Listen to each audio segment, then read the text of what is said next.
I'm not proud of that, but at the same That's how it time, yes, goes. I am. No, but yeah, the detail that you created, and the fact that you got to get a photo with Mary Elizabeth, Oh my god, made me yes. very happy. She was so awesome. She's like a fucking badass. Ugh, you guys, I can't wait.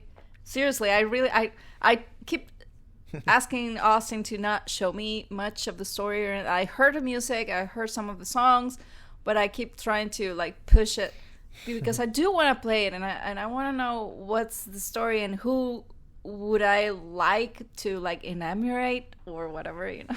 The So I romance don't know. options, yeah. Yes, like as far as I know, there are 4 options, and Yep. and I think the character that I cosplay is gonna be my first.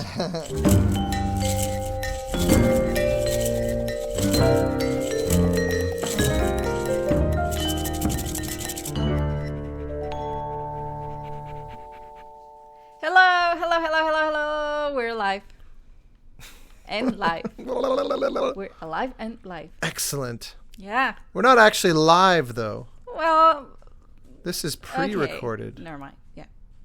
Yay! We're We here. are. Welcome back. Thank you.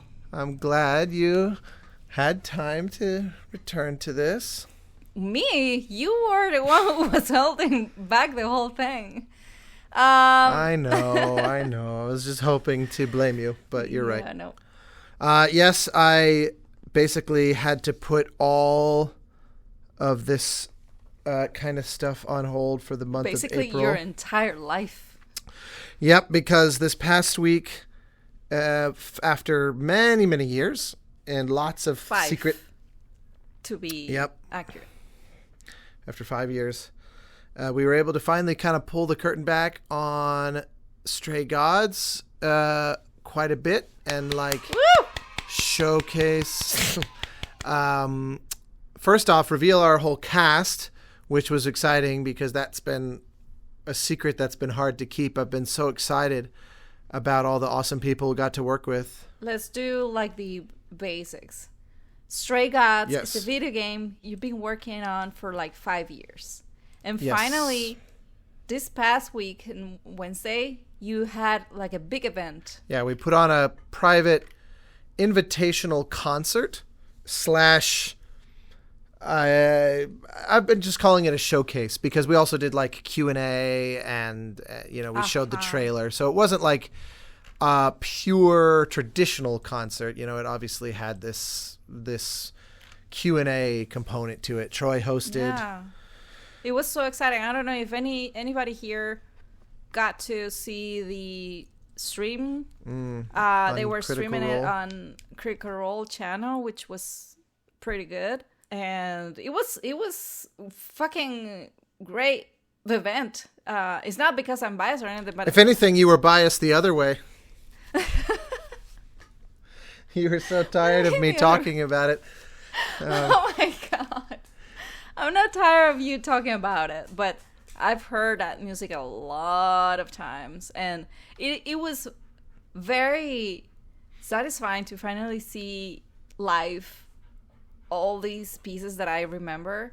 It was exciting and inspiring, and I think the actors did a great job. So yeah, to that end, we had announced when the game was first publicly announced for the FIG campaign back in, I think, 2019, ages ago. We announced Laura Bailey as our star, and we announced Mary Elizabeth McGlynn as a kind of unspecified role because you could hear them both. Can you give a little background? Well, Laura, of course, is one of the most well-known voice actors in the world today. Most famous for obviously Critical Role and the animated series associated with that as well, but also Last of Us Part 2 as Abby. She was in Uncharted 4. She played what's her name opposite Troy in Tales from the Borderlands. The two of them were the co-leads of that. She's in Shadows of War. Everywhere. A million things. Yeah, just thousands and thousands of things. And Mary Elizabeth McGlynn also has done a million things. A lot of like English translations of anime and things like that. And then she also directs a ton, including the Legend of Vox Machina. She's the director of all the voices on that. Nice. So she's just a total badass. So the two of them were known because you could hear them in our little trailer thing. We also at some point did announce that Troy was going to be our performance director, but we didn't actually reveal until right before the event that he was also actually in the game as our as Apollo. And then the other big surprises were Anjali Bhamani as Medusa, Rahul Kohli as the Minotaur, Felicia Day as Athena, Kari Payton as Pan, Allegra Clark as Hecate, Erica Ishii as Hermes. Who else was at the event? Janina Gavankar as Grace's best friend Freddie. And then our sort of ace in the hole big surprise of the evening before the stream ended, which was just so much fun to plan, was, of course, Ashley Johnson as Calliope. Abu Bakr Salim as Eros. The whole thing was just so fun. Anthony Rapp as Orpheus. It's just been so much fun all last year. Something like 90 recording sessions with the cast, just every day or every other day, another session. And one of the big themes of the night was me just going on and on and on about how difficult this was for the actors, and therefore how awesome they are that they did such a good job. Because, they would work on a song, and then it would be like, okay, we'll see you in 2 weeks when you're available again. And then, we'd record with other actors in the meantime. Then 2 weeks later, it's like, okay, here's where we left off. We're right in the middle of this song. There's huge amounts of music in this. And because it's all interactive and branching, you just have to kind of work your way through it, which means it never really feels like you're singing a song in any traditional sense. There's nothing for them to learn, like, oh, I'm going to take this 3-minute or 4-minute song and just learn it and sing it back like you would if you were preparing for a Broadway show. Merle Dandridge, I just realized I left off. Merle Dandridge. Oh my God. As Aphrodite, one of my absolute favorites to work with, because she would be so quiet and total pro, just listening to Troy and me, and then say, okay, sure, yeah, I can do that. And then this huge voice would come out every time. It was nice. It's just so awesome. But yeah, so anyway, just them having to just sort of trust us and go with it. It just never failed to amaze me that they did such a good job. 90 sessions, I think the last... something like that. Yeah, I asked how long each session was, and you said 3 or 4 hours? There were 4 hours. And usually it was about half and half of them doing lines of dialogue, from all the non-singing parts of the game, followed by... or starting with 2 hours of nonstop singing. So Troy and I basically were back and forth to each other. And of course, the funny thing is, one of the big secrets that I had to keep was that for a month, Troy had to go away, and I had to direct by myself because he was up in Canada shooting The Last of Us. And so a couple times he would join from his hotel room, with all the remnants of his makeup from the day and that sort of thing. All of it blood on his neck. Mm-hmm. Merle, too. She went up there to film as Marlene. Oh, yeah. So we had this big secret, not just our game, but what they were cooking as well. Mm-hmm. So yeah, That's so cool. that was a bit crazy. So yeah, basically life has been crazy, but it's now coming back to normal, I hope. Yeah, more or less. Still got things to do, still have things to finish with Stray Gods, but I am, we're getting close. We announced the release date of August 3rd. And, but before any of that, also, it's worth mentioning that you were a big hit at this event as well. Because well, thank you. Yeah, you were you had a chance to look at all the different character designs and sort of see which one. Yeah, I cheated. It feels so good though, because all my years as a cosplayer, 10 plus whatever, it's been a long time. Everybody knows how difficult sometimes it is to get the right details, like accurately, because of whatever, you have to screenshot or. So in other words, your reference is my reference restricted. Yeah, exactly. So it felt so good to be able to have like the actual art of it. Like, obviously I had to ask Austin, like, can you send me a few images, a few like stills or whatever? And then he showed up with the fucking album full of like every angle of the character I wanted to cosplay, and he was like, oh my god, this feels so illegal. Yeah, you had the inside track. I saw on Twitter our art director Ben, who was just so over the moon that it blew his mind to see a character that he had worked hard to create brought to life so faithfully. I mean, it was a real life, and obviously how that feels. Our friend, well, not as the creator of the character. I have my own version of like people doing covers of the music is always a deeply affecting and touching gesture. It means a lot when people do that. But it's a whole other ballgame, I think, for an artist, especially knowing that. I mean, I don't know about whole other ballgame. Maybe they are similar. They're just different medium, but they're similar concept. All I know is he was over the moon because not just that you did it and that our friend also did Grace, but that you did it flawlessly. Like it was, he was just like, this is a real life, real world Persephone. So yeah. Oh, thank you. I'm so glad he liked it. Just to be honest here, I was nervous about the color of my skin because, you can see like in the poster, in the images that they're being sharing on Summerfall Studios on Twitter.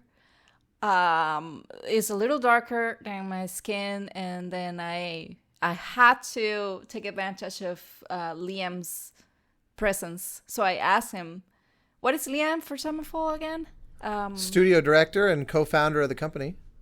Right. So anyway, I came to him and I asked him, can I have like an inside opinion of this, because I'm doing this cosplay and I'm a little nervous. I don't know if it's gonna be okay.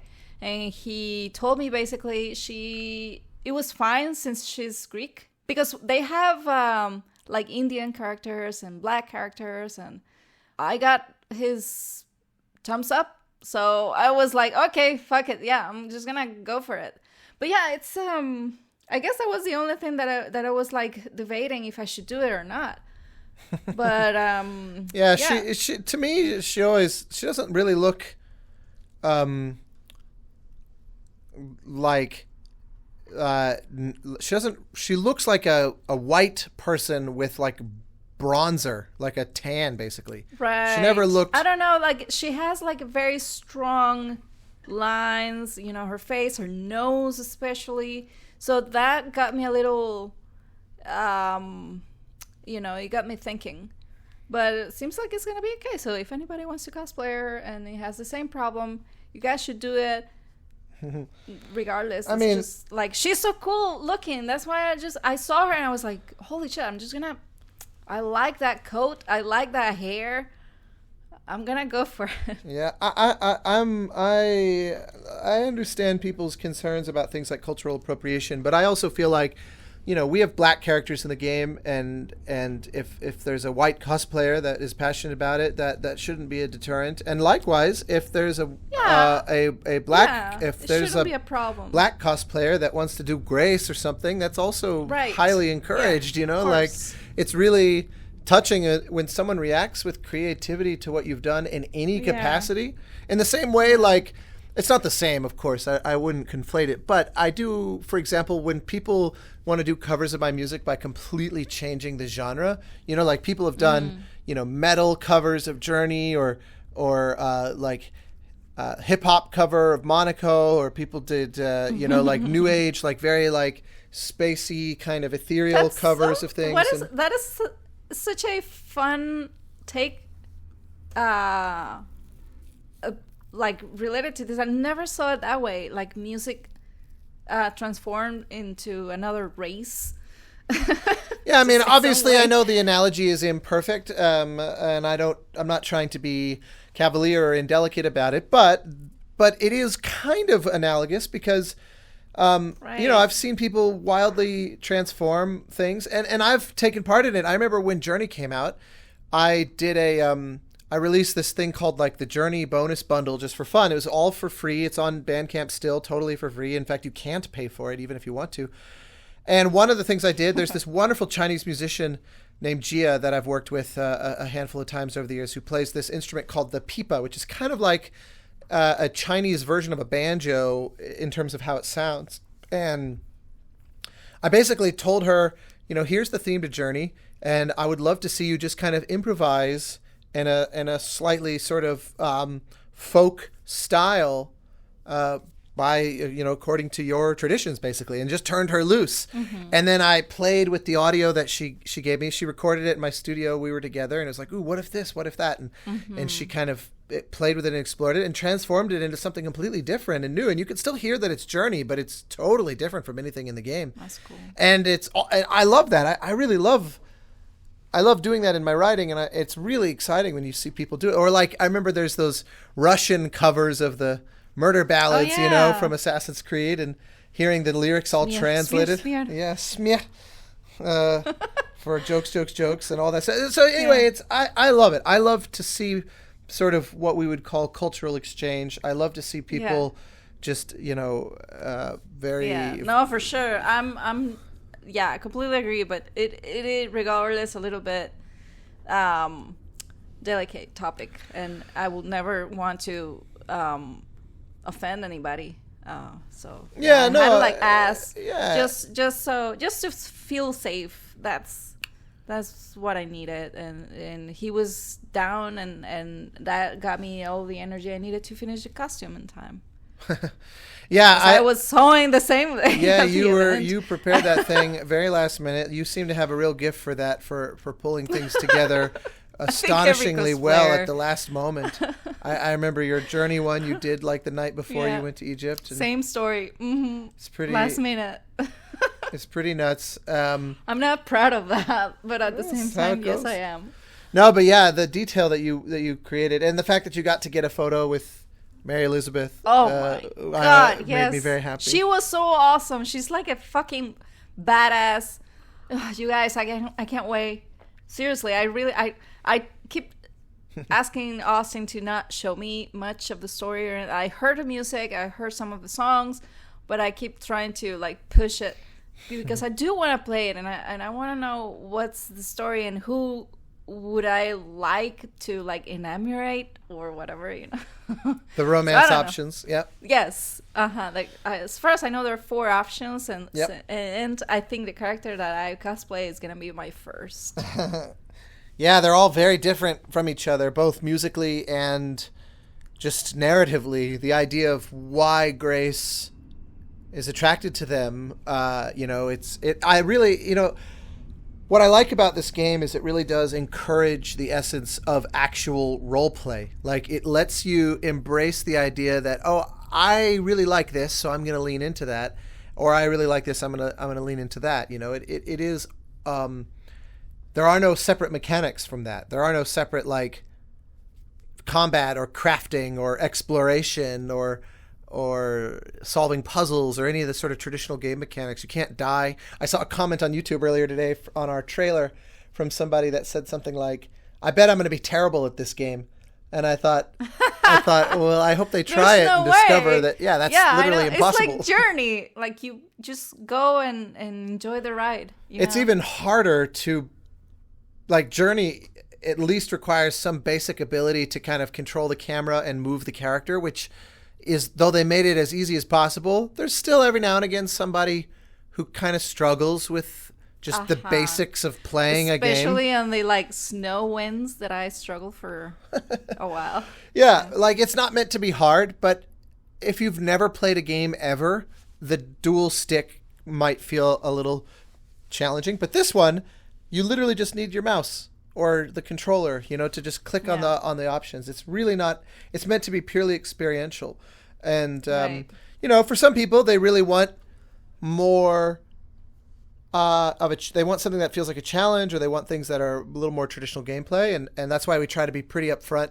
that, if someone's pretty, more hardcore, so to speak, this probably wouldn't be for them. But at the same time, the hope is also to expose the game to people that maybe think that that's all that games are, and therefore they're kind of thinking, oh, games aren't really my thing, and then they discover, actually, this offers a lot to me that's, very exciting. And as a so-called non-gamer, like a Broadway nerd or somebody, right. That's the hope. Yeah. Just for the record, so if anybody haven't had a chance to see it, will you please describe how does it look? What should they expect? It has a very graphic novel sensibility. It's actually all the environments and everything are all rendered in 3D, but the character sprites are 2D placed in that environment, and it's very much sort of like a softly animated graphic novel. So it's very stylized in that way. It's not trying to compete with, The Last of Us or some other kind of, Red Dead Redemption, some game that has almost photorealistic quality or something. Yeah. Oh, yeah. No, it's definitely not like that. But unlike a lot of graphic novel type games, this one is completely voiced. That's one of the things, and the performances from our cast are just so good. So there's many thousands of lines of dialogue. David Gator, our creative director, is the writer, and he had to write and write and write and write and write. And of course, when it came to the songs, I was collaborating. All the lyrics are by the three guys from Tripod: Scott Edgar, Stephen Gates, and Simon Hall, and Montaigne, pop singer from Australia, who, funny enough, had to pause in the middle of our working on it to go compete in Eurovision, which was pretty surreal, on behalf of Australia. I thought her song was pretty cool, too. I thought it was very catchy. So we wrote the songs together. They wrote all the lyrics, and they also contributed all manner of, musical collaboration. There's a lot of back and forth that we did, and I'll be sharing as we get closer to the release a lot more behind the scenes on how all that worked. And I'm planning at least one video like I did of the Pathless and of Aliens Fire Team, where it's like how to write one thing. Oh my god, the video's gonna be like an hour. Oh, come on. All of them have many hours worth of material I could easily draw from that have to be condensed down to about 10-15 minutes. But for like the grand finale, that was one that Jan and David and I collaborated on for weeks and weeks and weeks, just that one. But I recorded all our Zoom calls and stuff so that I could make a kind of like, here's what it took for the songwriting, and then the cast recording, and then the production, all the going to Australia to record the orchestra and all the other musicians, and collaborating with Joris and all the rest of it. Make sure to leave some bloopers as well. Yeah, we'll see. I don't know. I mean, there's probably from my meetings with Jan and whatnot, probably yes, but we'll see. I don't know actually what I'm even allowed to share from the cast recordings. Oh no, because there's rules with the Screen Actors Guild and stuff. I have to like investigate that. It's different from the musician recordings, but it was all just so great. I just loved every minute. Laura and I spent so much time together. And she's just such a pro. She would come in and she would say, I don't know, this I'm kind of nervous about and then today. Flawless. And then then just destroy it and kill it. And it was the same thing with the show on last week where beforehand she was like, oh man, this is not my normal thing, and I'm not sure. And then of course she walked out on stage so confident and such a warrior, and it was so annoying, so fun. That playing piano while she and Ashley unknowingly good, Troy said, I think. Oh yeah, it's not fair. Troy also, as if it weren't enough that he's so charming and such a talented, serious actor, he really can sing so beautifully. And that was really pretty. When is it gonna be this stream thing? I don't know. It might be. It might even be released by the time we publish this episode. I imagine shortly after, if not that. Yeah. cool. Well, if anything, I'll try to link it. If you guys don't see it, it's because it's not out. But if you But go I to will the link. Summerfall I will stuff. link to the trailer. Yeah. Because that trailer was really nice. I liked how they cut it. It was really pretty. Derek Liu is the name of the guy. Is it Liu? I think is his last name. I never met him before this project, but he has, Derek Liu. He's cut lots of game trailers. He's extremely experienced. And I wrote on Twitter, people might have seen, that I usually hate the trailers of the games I score. I've seen so many where there's this kind of belief that the audience isn't smart enough, and so they cut this trailer that almost feels like it's hiding what the game really is. I've seen it with movies I've worked on. I've seen it with games. And I don't normally feel like, yes, that is the game. That captures the essence of it perfectly. Every now and again, there's great trailers. You know, Journey and Abzu both had great trailers. Banner Saga had great trailers. But often I find myself going, well, you know, it's fine. I get what it is. And if it gets people excited and they play the game, it did its job. And that's why I tend to just stay out of it, because I go, marketing people, they specialize in this. They probably know better than me. I'm biased, all that stuff.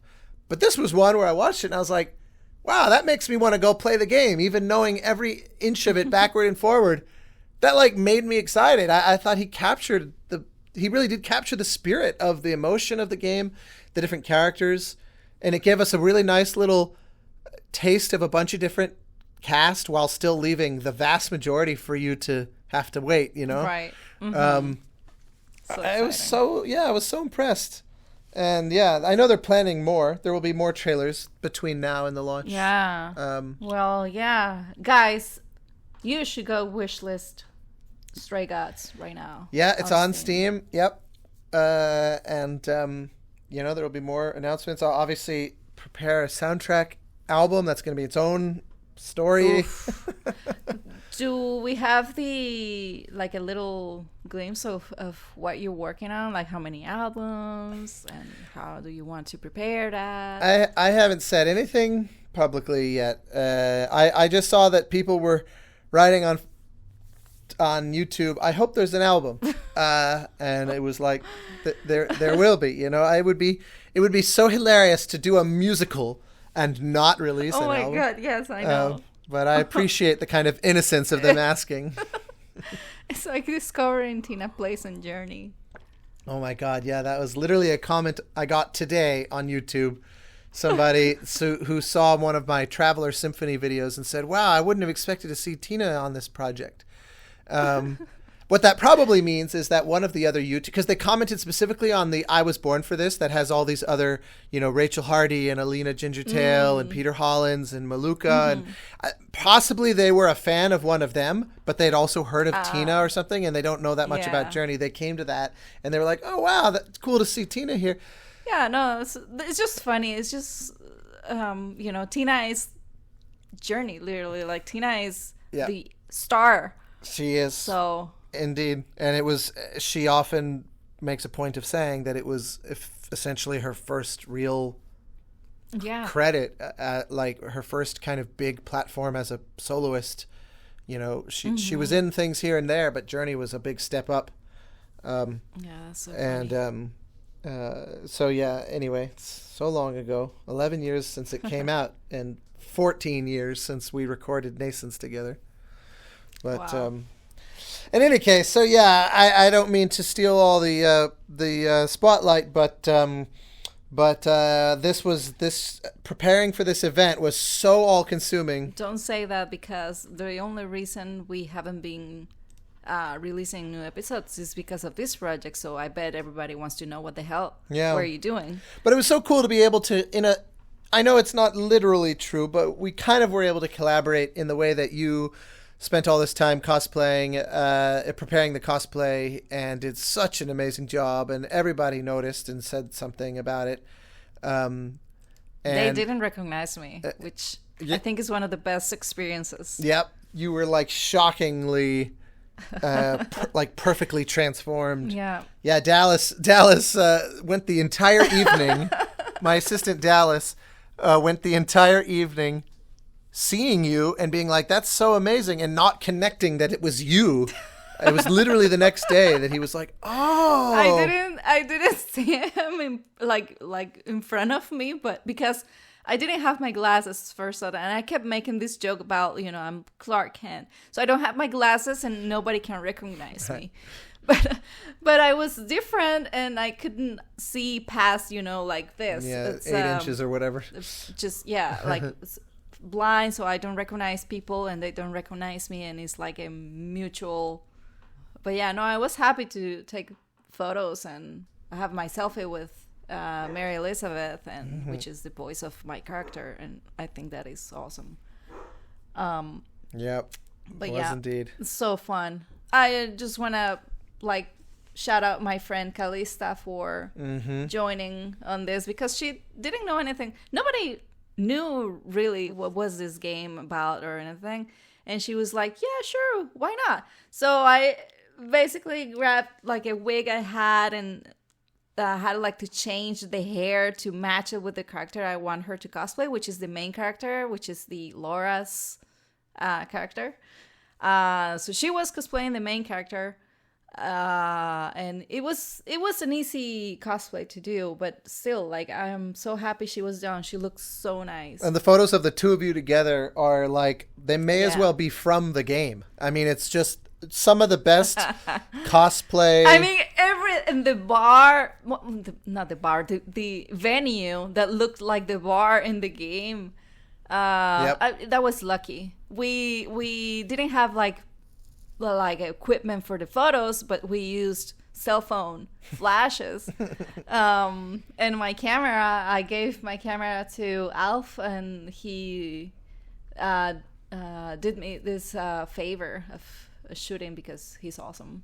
And the photos went great. I love them, and I mean, he's a actual professional photographer who has shot a zillion cosplay photos. So you put a camera in his hands, and he'll get something good one way or the other. He's like, oh yeah, is this kind? Yeah, I can do that. So yeah, he basically, killed it, and he made us look so awesome. I just can't believe, little makeup and everything, just a different person. I can't. I see those pictures, and I'm like, dude, that was really nice. And a lot of people told me, you should probably cut your hair like that. Yeah, I look good. That's so intimidating. I don't think my I love beach vibe characters. I love villains, and I love to portray them, but I don't like my regular life. It's too much potato, not enough. Too much. I know. Not enough firecracker. I can see myself wearing the hair, but I'm such a, I don't know, goofball. I don't know if I can pull it off in real life. Well, you certainly pulled it off that night.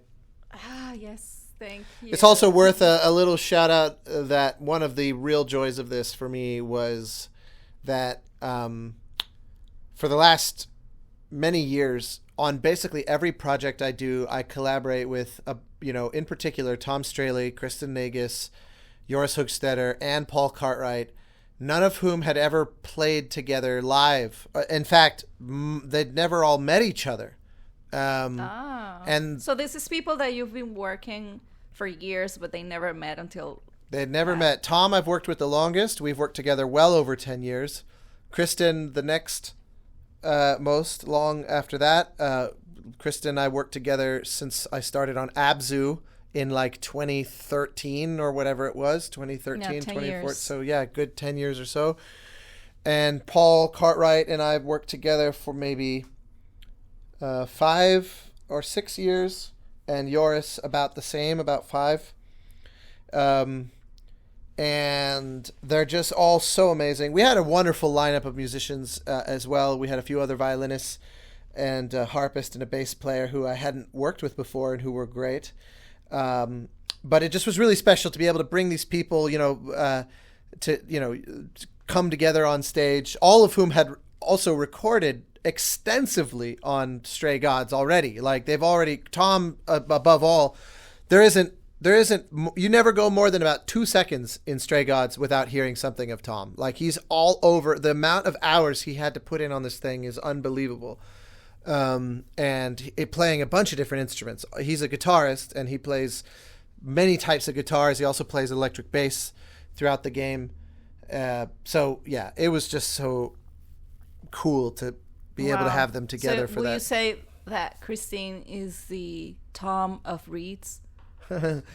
Yeah, oh yeah, absolutely. There's a very famous musician here in LA in the studio world named Chris Bleth, and we often say Kristen is very much like the Florida Chris Bleth, because they both play hundreds and hundreds. You know, they're both originally oboe players, and they both play everything that you can basically blow air through. And nice. So Kristen definitely identifies as an oboist / English hornist, but on the show she played clarinet and bass clarinet and alto saxophone and alto recorder. So she didn't even play oboe. In fact, I don't think she played oboe anywhere in Stray Gods. I can't recall ever writing an oboe part. But she played recorders, alto and tenor. She played alto and tenor sax. How much music can we listen to straight? Like, how much music? Oh, there's many hours. More than, like, if you include the score that I wrote, it's over 6 hours of music. And which is, like, for comparison, that's like almost double what I did on Assassin's Creed Syndicate. Oh my god. Okay. Wow. And the game, how long is... I don't know if that's public. Okay. Never mind. Yeah. It also... I actually double checked because there's a pretty wide range that's possible, because there's a lot of content that's, you know, like kind of optional that if you do will make the game quite a bit longer. But I don't know how very little of that has been stated publicly anywhere, so I don't want to speak out of turn here, but it's a lot. There's a ton of music. Yeah. And because the songs are about 5-1 or 6-1 of how much music that we wrote versus how much you hear on a given playthrough. I assume that you're definitely gonna curate the songs to the albums. Like, are we not gonna be able to listen all of that in the albums when they come out? I mean, it's a pragmatic impossibility to hear. Like, the finale alone has many tens of millions of ways it can be played. So it's literally impossible. Every time you say that, I think it's just so ridiculous, but I can't believe, like, all the possibilities. But no, I mean the amount of music, not the choices. But they're interconnected. That's different. Yeah, but they're interconnected, yes, I know, but... Like, I would never just release it as raw ingredients. That's ridiculous. That no one would even know how to listen to that. Like, I know. No, for sure. So, you should, like, I bet you're just gonna do, like, the finale song is gonna be the finale song, but you're gonna choose your... I'm not gonna say yet what's my plan. All right.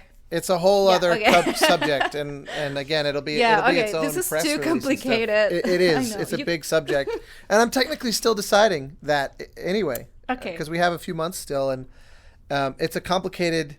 But yeah, people realized that. I had a bunch of people come up to me after the show and go, "It just occurs to me, based on what you said, how branching this is. How on earth are you going to release a soundtrack album?" And it's like, dude, I'm not a big fan of the whole like "fuck my life" phrase. Yeah. Because it's too dark and cynical, but like this is a little bit on the border of, you know. Right. I love releasing soundtracks. I assume it's one of those that you just have to.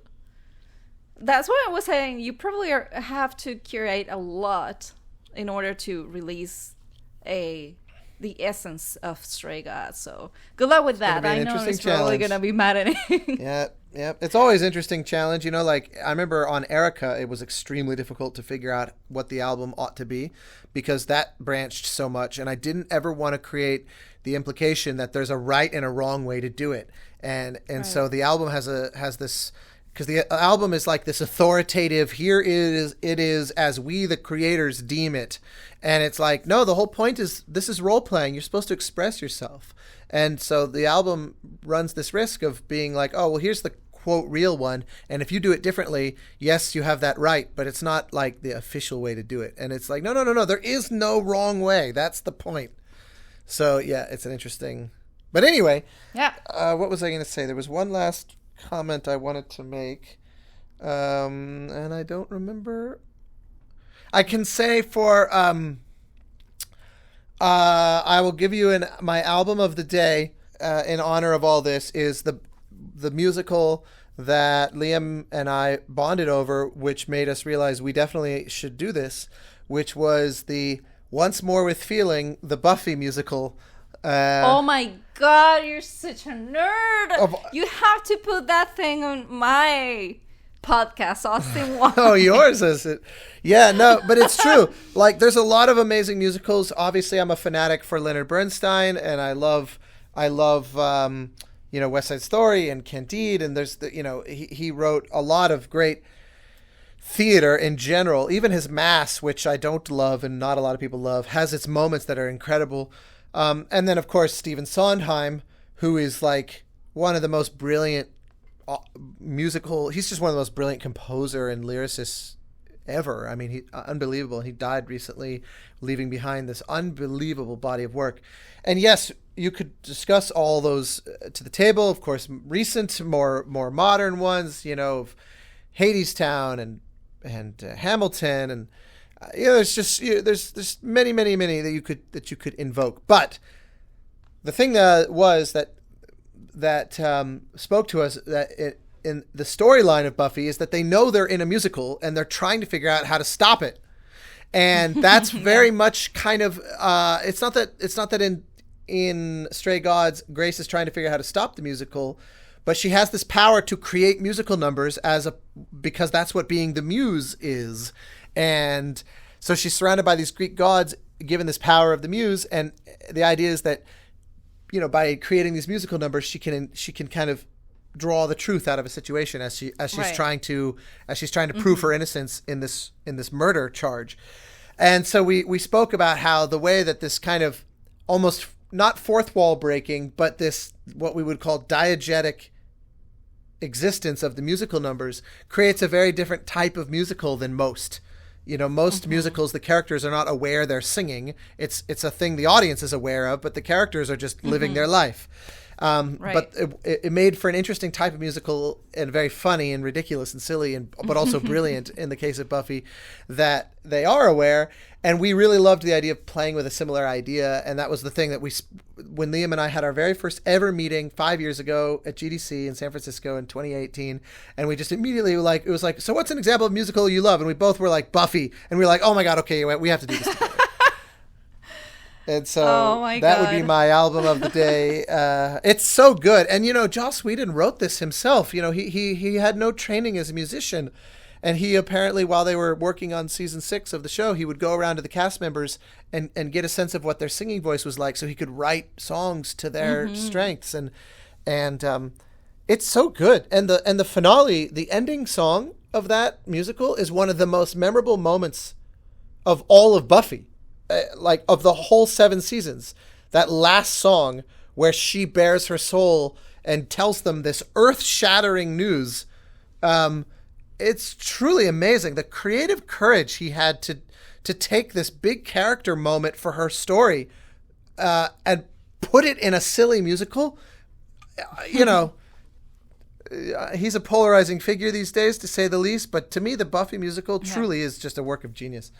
And so anyway, there's my album of the day.